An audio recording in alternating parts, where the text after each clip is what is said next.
ठीक है, क्वेश्चन पढ़ लिया। टी हाफ क्वेश्चन में दिया हुआ है कि 5 इयर्स है। ठीक है सर, क्वेश्चन तुमसे पूछ रहा है कि ये जो तुम्हारा तो 15 इयर्स के बाद कितना फ्रैक्शन बचा हुआ रहेगा, है ना। देखो इस तरह क्वेश्चन में क्या करते हैं बच्चे, जब एग्जाम में बैठे हुए रहते हैं तो हड़बड़ी में क्या कर देता है ना कि कितना डीके हो गया उसको टिक करके आ जाएगा, है ना। देखो ऑप्शन में वो भी तुमको दिया हुआ रहेगा, है ना। और फिर आकर बाहर बच्चे बोलते हैं सर गलत हो गया, है ना। तो ये चीज ध्यान रखना, है ना। तो अब ये क्वेश्चन सिंपल है। देखो जैसे ही मैंने ट्रिक बता रखा है कि 5 ईयर के मल्टीपल, टी हाफ कुछ भी दे रखा होगा, टाइम तुम्हें उसके मल्टीपल में दे रखा है ना। तो हम डायरेक्ट क्वेश्चन को कर लेंगे, हमें कोई भी लॉ लगाने की जरूरत ही नहीं है ना।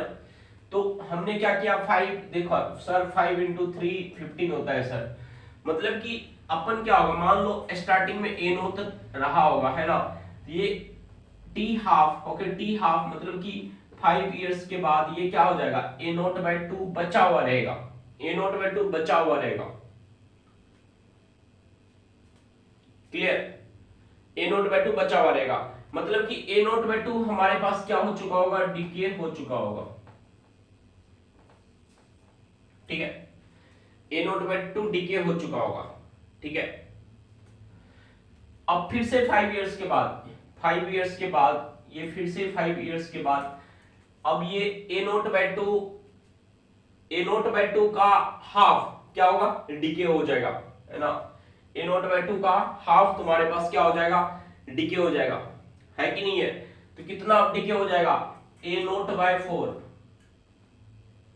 है ना। अब तुम्हें ए नोट बाई 4 यहां पर मिला आफ्टर 5 इयर्स। सो 5 इयर्स के बाद, 5 इयर्स के बाद तुम्हारे पास कितना ए नोट बाई 4 बचा हुआ दिख रहा है। फिर से 5 ईयर, फिर से टी हाफ लगाओ, ये ए नोट बाई 4 कितना हो जाएगा, ए नोट बाई 4 कितना हो जाएगा, ए नोट बाई 8 हो जाएगा, है कि नहीं है, ए नोट बाई 8 हो जाएगा। मतलब कि ए नोट बाई 8 तुम्हारे पास, ए नोट बाई 8, है ना, ए नोट बाई 8 तुम्हारे पास क्या हुआ है ना, बचा हुआ है कि नहीं है। इतना तुम्हारे पास बचा हुआ है। तो तुम्हारे हाथ से कितना चला गया, तुम्हारे हाथ से कितना चला गया, a naught minus a naught by 8 चला गया, है कि नहीं है।